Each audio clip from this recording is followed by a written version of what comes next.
Hopefully this will give you a little bit of an overview on what living with an ICD entails for you or your loved one. And the goals of this talk really are to provide an understanding of what an ICD actually is, how it works to keep your heart safe, how it's put in, how it will be followed up, and what the protocols are around that, and then how it might affect your life and the kind of day-to-day questions that you might have around living with an ICD. So what actually is an ICD? It's an extremely clever piece of equipment. It stands for an implantable cardiac defibrillator. And it's a device that continuously monitors your heart rhythm through a lead that sits either in your heart or on top of your heart and the chest wall that's connected to a battery or a box. And it's designed to provide treatment or deliver treatment in the event of fast or dangerous heart rhythms that could be life-threatening. It's only used as much as it's needed, and you can consider it as a safety net. It is quite possible that some people that are implanted with ICDs never need them. They get to the end of their life without ever having a treatment. But if you do need it, it could save your life. So what's inside an ICD? So it is a very, very clever piece of equipment. It's evolved a lot over the last 30 years or so. If you can see my cursor here, this is what a modern ICD looks like. And inside, you have a number of components. A battery, which obviously powers the whole system. This is a battery that's usually made of lithium and can last up to 10 years before it needs replacing. And then you have the capacitors, and this is a system whereby low voltage from the battery is transformed into high voltage, which can deliver the shock that can be life-saving. Then you have this very complex network of microprocessors and circuitry, which is basically the computer of the ICD. It's involved in understanding the heart rhythm, processing the heart rhythm, pacing the heart rhythm, and making the decisions for treatment. At the top, you've got this connector block. This is something that we sometimes call the header, and this allows connection of the wires into the box, and these wires sit in the heart. So what does an ICD actually do? So it's got a number of different functions. So you might have also heard of a pacemaker. Well, an ICD can also be a pacemaker, but a pacemaker can't be an ICD. So what pacing does is it stimulates the heart to beat faster if it is going too slow. Not everybody who has an ICD needs this function, but if you do need this function, it will do it as well. And then one of the main functions is that it monitors the heart rhythm. So it looks at it at all times. It can see if it's regular or irregular, and it can see if it's dangerous. And it stores information about abnormal heart rhythms, even if they don't need treatment. And that information can be shown to your doctors. And then I suppose the main purpose is that it treats fast and dangerous heart rhythms. It does this through two means, either by rapidly stimulating the heart to terminate the rhythms or by providing a defibrillation or a shock. What's important to note is that it doesn't actually stop dangerous rhythms occurring. These occur because you have an underlying condition which makes you more prone to them. But if they do occur, it will treat them. So it's probably good to get a little bit of an overview of what the heart does and how the heart pumps. The heart obviously is a muscle. Its job is to pump blood around your body to feed your vital organs. And it pumps because it receives an electrical signal that tells it to do so. This is kind of a complex picture of the heart. You can see you've got two top chambers, the right atrium and the left atrium over here, two bottom chambers, the right ventricle and the left ventricle here.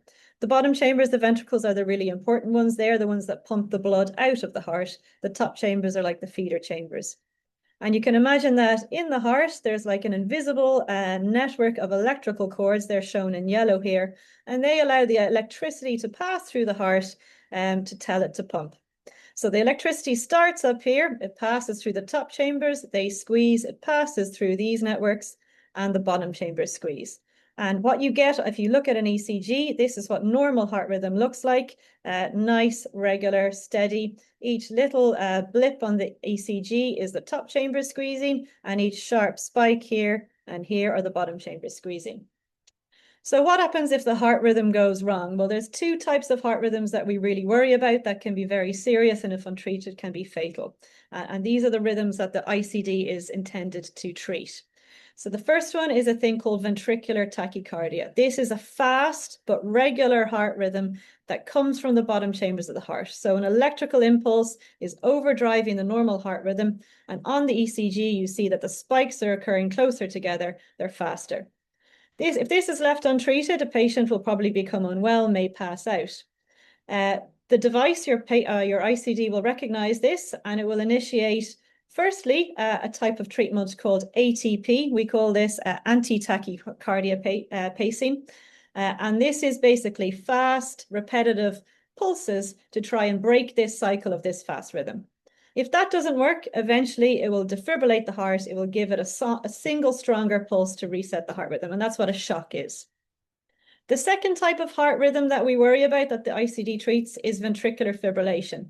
This is a much more serious rhythm. If this is untreated, it is usually always fatal. And this is very fast, very irregular, very chaotic. You can see here on this heart trace, you can see no obvious clear spikes. This means that the heart really isn't contracting, it's just quivering. The pacing for this doesn't work. We go straight to a shock. And that will be carried out quite quickly once the device recognizes this rhythm. And like I said before, this can be life-saving. So who needs an ICD? So we could broadly divide patients into two categories: those who need an ICD for what we call primary prevention, and those who need an ICD for secondary prevention. Primary prevention, these are people who are at risk of those two dangerous heart rhythms that we spoke about because of an underlying condition, but have not actually experienced them yet. So these include people, the most common type of people that need primary prevention devices are people who've had heart attacks. And because of the heart attack, the heart is weaker because of a scar in the heart. That's called ischemic cardiomyopathy. People who have an inherited heart muscle disorder, this can be a disorder where it's either the heart is too enlarged or too thick. Or you can have a primary disorder of the electrical system of the heart. That can sometimes be diagnosed on ECG, but if you look at the heart structurally, the heart can be quite normal. And then we have the secondary prevention people. These are people who've already had a VT or VF event that may have required a cardioversion or a resuscitation event. So we would say people who've survived a cardiac arrest because of these rhythms. They have a very strong indication for an ICD to prevent it from happening again. And often they fall into these categories. They have an underlying condition that may not have been diagnosed until the time that they had this event. So a little bit about the history of ICDs. They've been around since the 1980s. This is the first study that details the implantation of the ICD in 3 patients, and it was done over in Johns Hopkins in the United States by these 2 men, Dr. Morawski and Dr. Maurer. They developed the device, and I believe this was inspired after the sudden death of one of these gentlemen's mentors from a cardiac arrhythmia. And the initial devices were very big. They were cumbersome. They actually involved a surgical procedure, and the leads or the patches to defibrillate the heart were put directly on the heart muscle. The device has obviously evolved a huge amount over the last number of years. You can see the earlier devices that were inserted in the abdomen were very big, very cumbersome. This is a good example here on the right-hand side in the middle of a nice Medtronic device that approximates the kind of size of ICDs we have now. So they've evolved hugely.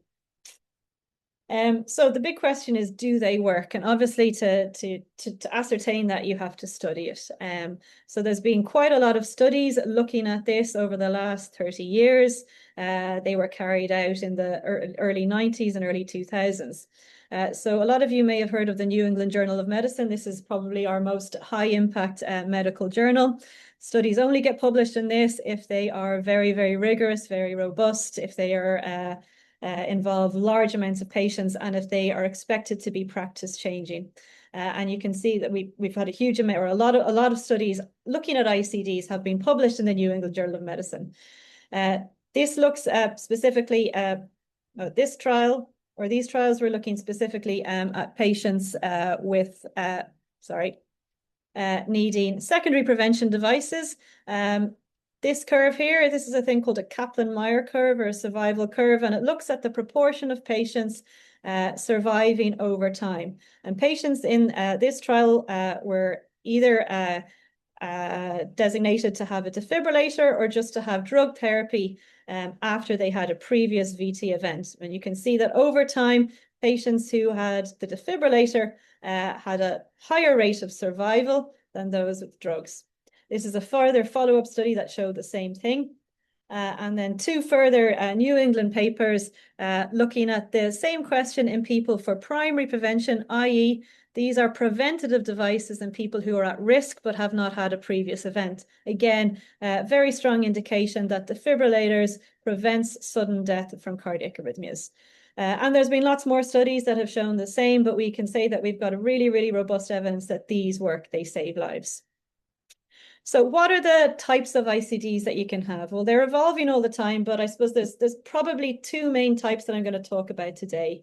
The most commonly inserted and the oldest system is what we call the transvenous ICD, and a lot of you on the call will probably have this. This is a system whereby the electrical lead that defibrillates the heart is placed into the heart through a vein in the chest, and the pulse generator or the box sits under the skin, under the collarbone. Then we have a subcutaneous ICD or an SICD. This basically is it's newer systems. The lead doesn't go directly into the vein, so it's not in any blood vessels. It's sitting over the chest wall, over the sternum or the breastbone, and the device, it's a slightly larger device, is sitting sort of under the armpit on the left-hand side. And we use these more often in younger patients when we want to avoid kind of the long-term risk of some of the complications that can happen if you've got a lead in your vein for a long time, because over time, sometimes the veins can get a little bit tight and that can cause issues if the leads need to be removed. So these are a nice option for younger people. One of the caveats is that they only really provide a shock. They don't provide the pacing that we talked about before the shock. So there's specific caveats to their use, but they're being implanted in specific conditions and in younger people. So how is it inserted? So some of you may already know what this involves, and some of you may be awaiting this. It usually involves coming in for one night. The procedure is done on the day you stay in overnight, and it's done in this type of setup, and this is what we call a cath lab, which really stands for a cardiac catheterization laboratory, and it's like a modified operating room. We have an X-ray machine that guides us, and this is the table that you will lie on. And this is what it looks like when you're on the table. Here is the operator. Here is the X-rays. We can see that the device is in, and this is the patient line here. This is the machine that looks after the device. This is what the incision will be made under your collarbone, and this is sort of roughly what your scar will look like. We perform them under sedation, so local anesthesia into the chest always to prevent any pain over the area, but with some sedation for the devices that go into the vein. But generally for the subcutaneous ICDs, because the device is a little bit larger, they need general anesthesia. The procedure takes about an hour, give or take, and you stay in overnight, and all going well, you go home the next day. The procedure risks, generally they're low risk, and most people get through this without any problem, but things to be aware of is there is a risk of bleeding and bruising over the device. If you're on blood thinners for various conditions like atrial fibrillation, or if you've had a previous stent in the heart, that risk is a little bit higher. Your doctors will probably talk to you about some changes in the medications immediately before the procedure. The risk of infection can occur early and it can occur late, even years down the line, but particularly in the early stages, it's important to be vigilant for signs of redness, swelling, and always talk to your doctor. There is a risk of a thing called a pneumothorax. Basically, that's an air leak outside the lung, and that can happen when we put the leads into the veins because they sit close to the lung. We do it under X-ray guidance, so we do it as safely as we possibly can, and we check an X-ray the next day to make sure there's been no air leaks. If this has occurred, it's not the end of the world. The lung can be reinflated with a little tube. It just means a few more days in the hospital. Sometimes the leads are dislodged early, i.e. they slip back. We can see that the next day on X-ray and device check, and that would require bringing you back for repositioning. And on rare occasions, there can be some bleeding on the heart, around the heart that may need a drain put in. So what happens after the procedure? So either later that night or on the next day, you will have an X-ray. That X-ray will look for the position of the lead in the heart. You can see this is the lead sitting here. This thick bit here is what we call the coil. That's where the energy from the shock is transmitted through, and the lead connects all the way up into the box of the device here. We also look for any air leaks outside the lungs, and we make sure they're not present. And then you also have a check of your device, and this is something that you will have regularly throughout your follow-up. This is very easy from your perspective. There's no needles, it's not invasive. It's a wand that's connected to this computer, and it gives us all the information that we need about your device and how to program it. So your device will be programmed at the time of your implant and the following day, and there may be tweaks over time. And it's basically set up to detect these dangerous heart rhythms based on pre-specified heart rates. And it's programmed into zones, and you can, this is just a direct printout of a patient's program zones. So you can program them whatever way you want, but generally there are nominal settings unless there are some specifics to consider. So here we have a ventricular tachycardia or a VT zone, i.e. the device will recognize something as possible VT if the heart rate exceeds 160 beats per minute. And in this situation, it will recognize something as possible VF if it exceeds 187 beats per minute. And these are the treatments that are in place. ATP, this is the pacing, and these are the shocks.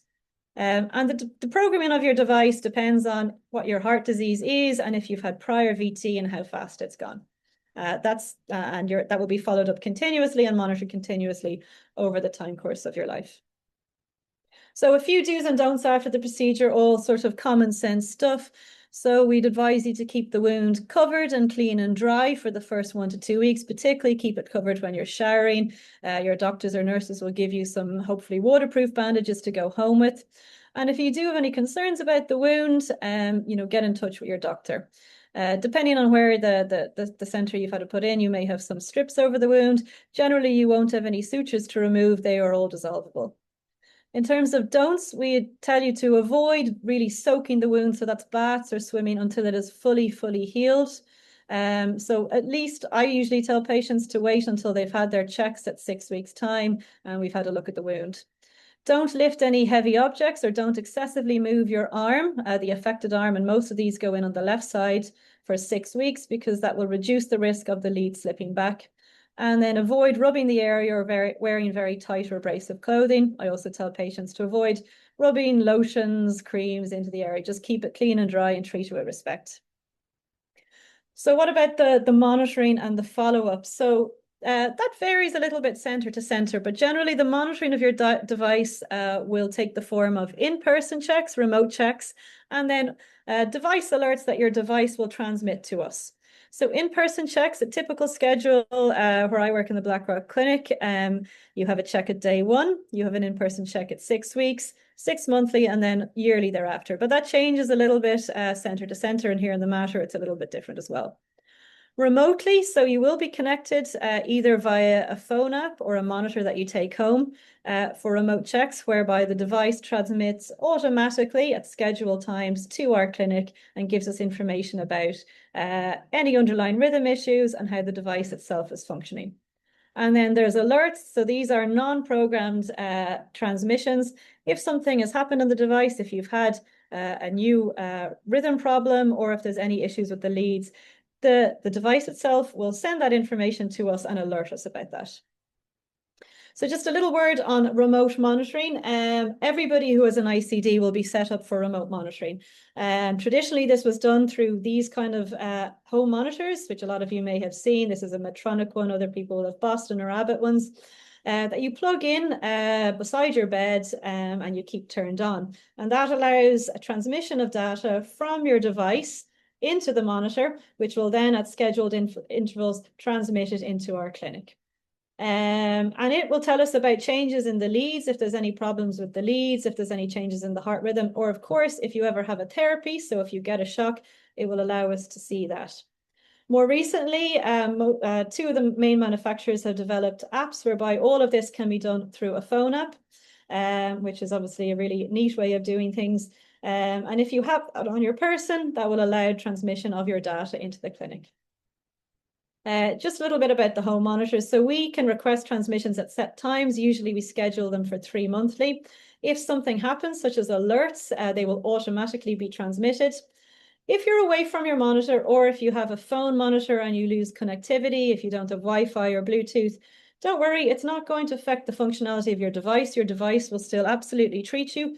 It just means that the information won't be transmitted to us until you're back connected. But once you are connected again, you can make a transmission either manually or it will come across automatically. And if you're in any doubt, you can call your clinic. Monitoring of the device doesn't cause any discomfort to you. You won't be aware of that at all.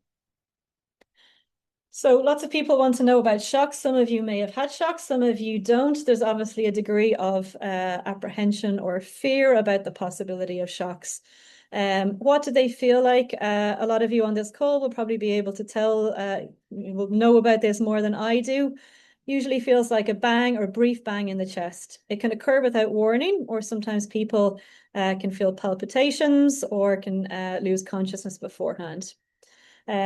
If you have a shock, don't despair or panic. A shock means that your ICD has done its job and done its job correctly. What you should do, so actually before what you should do, just out of interest, go through a few examples of what a shock looks like. This is what we see when we download the information from your device. So we see the type of device, when it was put in, how much battery life is left. These tests here are how the leads are performing, so various electrical parameters that show us the leads are healthy. These are the parameters that show us how the device is set up to detect your abnormal heart rhythm. These are those zones I spoke about.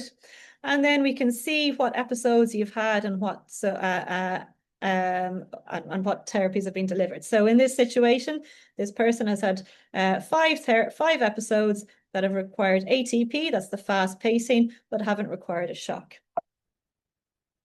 And then we have a little bit more information on what was done. So the alerts here, you've had an episode.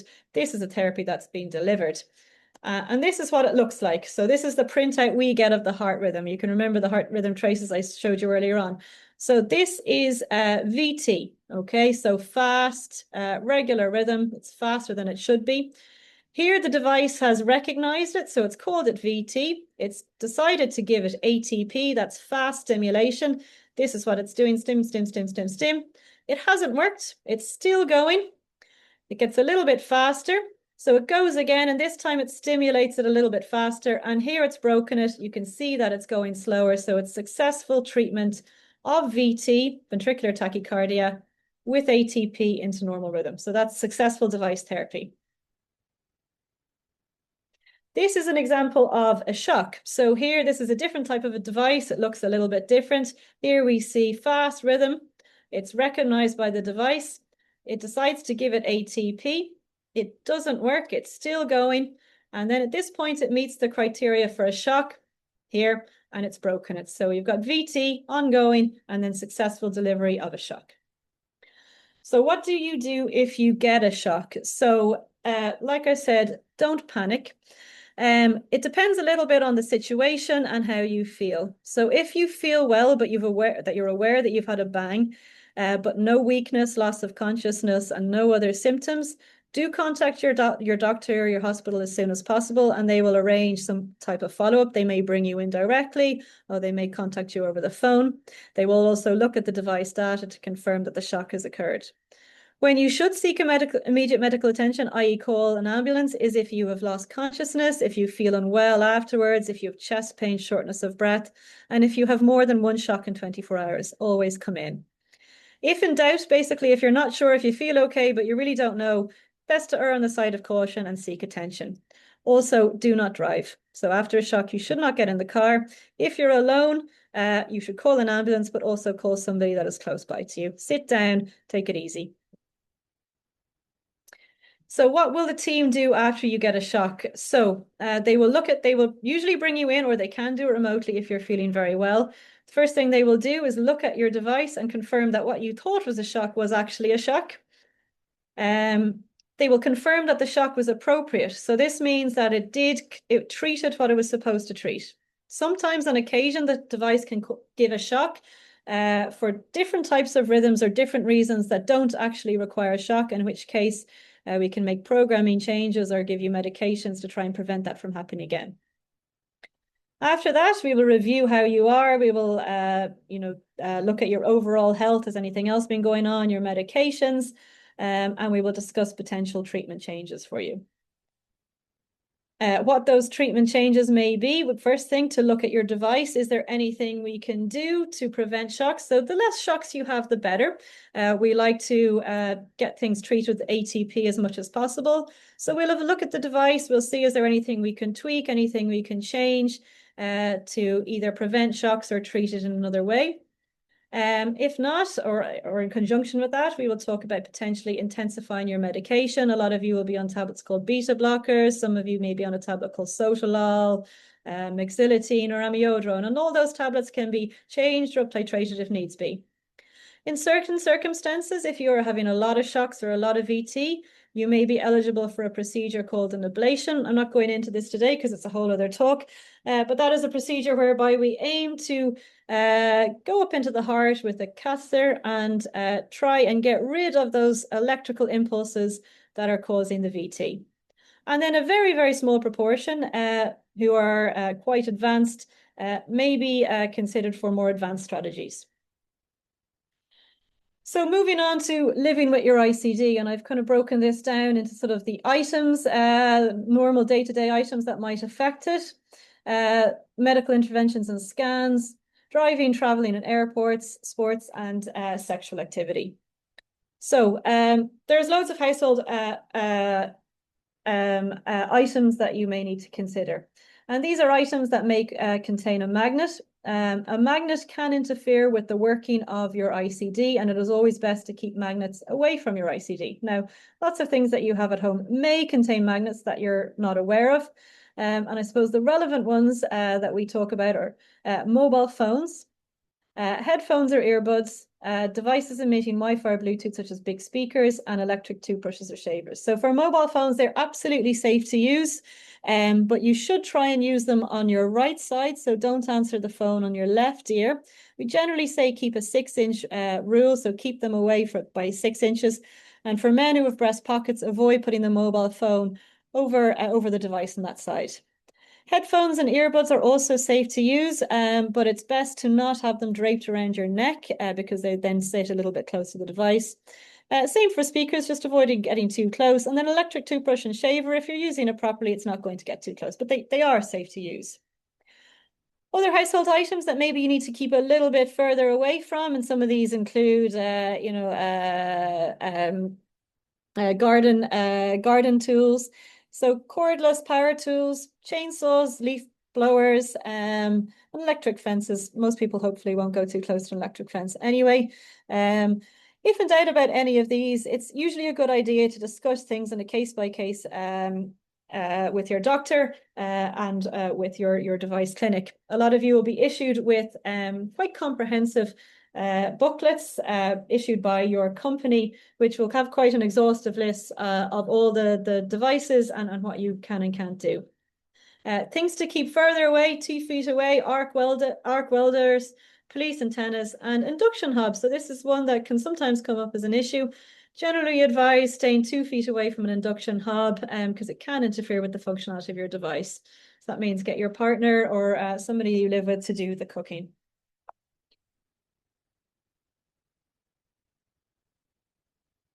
Sorry, no.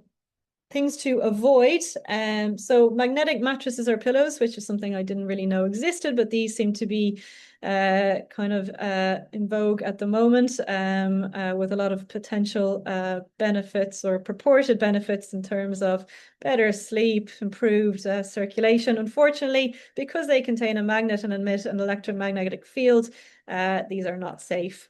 Body fat measuring scales as well. They calculate your body fat by passing electrical current through the body. Again, best to avoid as can interfere with the device. Ab stimulators and jackhammers as well. Again, you will hopefully have gotten quite a comprehensive list of things to avoid or things that are safe. And if in doubt, just get in touch with us. So medical intervention, this is quite an important one because obviously a lot of patients who have ICDs may also require regular scanning and may require surgical procedures at different times. I suppose the thing that we think about or consider the most is a cardiac MRI. And up to 75% of patients with an ICD may require an MRI during their lifetime. Most recently implanted ICDs within the last 5 to 10 years are what we call MRI conditional, which means that they are safe in the MRI environment, although there can be small effects from the magnet in the MRI that can affect the device. So it's always critically important to inform your radiographer that you have an MRI. You won't even be able to get into the door of the MRI without going through a very exhaustive checklist. So don't really worry too much about that. And usually what we need to do is alert our physiology staff to program your device into an MRI safe mode before you have the scan, and then program it back to the original settings afterwards. For patients who have older devices, they may not be MRI conditional, in which case, unfortunately, you can't have MRI scans. And if you have a combination of different leads and different devices, or if for any reason you have any leads that have been left redundant or not connected to the device because of complicated procedures, these are usually not MRI compatible. The other thing to think about is certain surgical procedures. If they involve a type of cutting called diathermy, this involves the passage of a small electrical current through the tissues in order to cut the tissue with minimal blood loss, and that can interfere with device functionality as well. The main thing really is if you're going for any of these procedures that you inform the person who's performing the procedure, the surgical team, the anesthetic team, and they will liaise with us and they will liaise with the device team to see if there's any programming that needs to be made. A lot of minor medical procedures are completely safe. And again, if you have any questions, just get in touch with us ahead of time.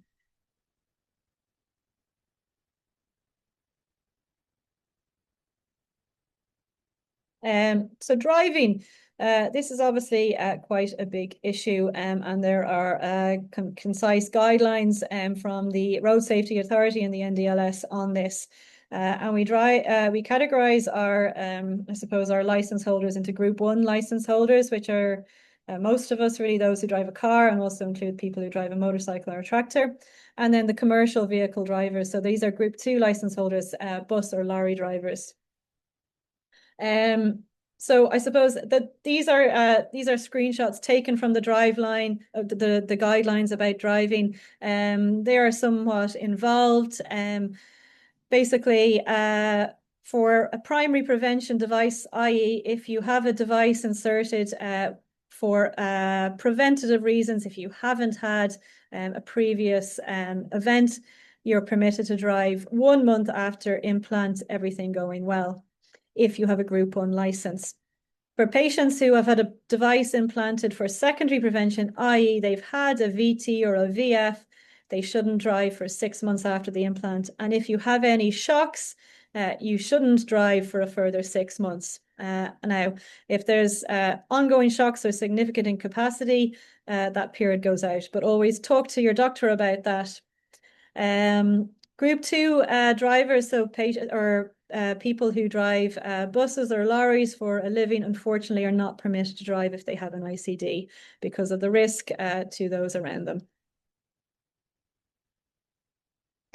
Traveling is fine with the ICD, and I suppose a lot of this is a case-by-case decision. And an ICD itself is certainly not a barrier to travel, but you also have to consider your underlying cardiac diagnosis and what your status is from that perspective. And that often is has the biggest impact on your ability to travel abroad. But most people can travel abroad without any problems if they are feeling well. In terms of sort of housekeeping with the ICD, it won't affect your ability to go through airport security, but it is important to inform the security personnel and to carry your ID card on you.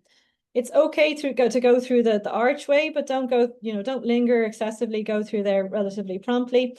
And you should ask the personnel to avoid having the handheld wand over your device. And they'll be used to dealing with this. If you have a physical home monitor, you can bring that abroad with you. If you're going for a very, very short trip, sometimes that's not necessary. And if you have the app, of course, that your phone will be with you anyway. Like I said before, if you lose connectivity when you're abroad, Wi-Fi or loss of signal, it does not impact how your device works. It just means that any data, if relevant, will take a little bit of time before it comes back to us. Like I say, your ability to go on longer trips will depend a little bit on how you are in general and your underlying cardiac condition, not necessarily on the ICD itself. So sports, this is a big question, and this is a really important question, especially for younger sports people. Everybody's familiar with the story of Christian Eriksen, who survived a cardiac arrest on the field and now has had a successful implant of a subcutaneous ICD and actually went back to his career. So I would again advise everybody to talk about sports and activities with their doctor. Again, it's a case-by-case thing. For the first 6 weeks after implant, there are some restrictions. You should avoid excessive arm movement on that side. You should avoid swimming and getting it wet. After that, most people can return to routine activities. There have been some studies of competitive athletes who return to sport with an ICD. And while they show that they do get shocks, they probably get more shocks when they're very active than not. Those shocks don't seem to result in a higher risk of sudden death or injury when they're playing sports. So the guidelines in terms of athletes have actually become a lot more lenient in recent years. 15 years ago or so, we would have prohibited a lot of athletes from returning to sports. Now we're a lot more lenient and we do allow athletes to return to sport. If you're not a competitive athlete in your career and obviously income don't depend on this, obviously we kind of encourage a little bit of common sense. So consider the risk of damage to your ICD with contact sports and blows to the chest. And again, if this isn't something that you are very dependent on, maybe consider a pullback. Also repetitive arm movement, so that's swimming, golf. There is a theoretical increased risk of kind of a repetitive strain on the lead over time, although we don't really have very robust studies that support that. So again, we just encourage a little bit of common sense.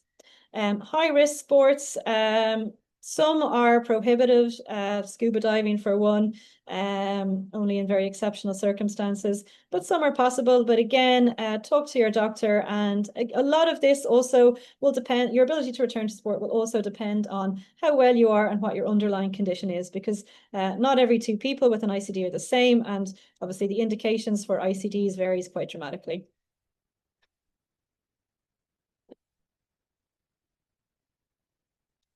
So sexual activity, this is not an uncommon question, but it's probably something that people are reluctant to ask, obviously a normal part of life. What we'd say is, again, this will depend a bit on how you're feeling, your underlying condition, and how what your physical status is. If you can climb 2 flights of stairs without significant symptoms, usually we'd say sex is safe. And the normal increase in your heart rate during sexual activity shouldn't cause a shock, and your device is programmed to set up to recognize the difference between a normal fast heart rate and a dangerous fast heart rate. If you did get a shock during sexual activity, it will not harm your partner. They may feel a slight tingle or a little pulse, but they won't be harmed by it.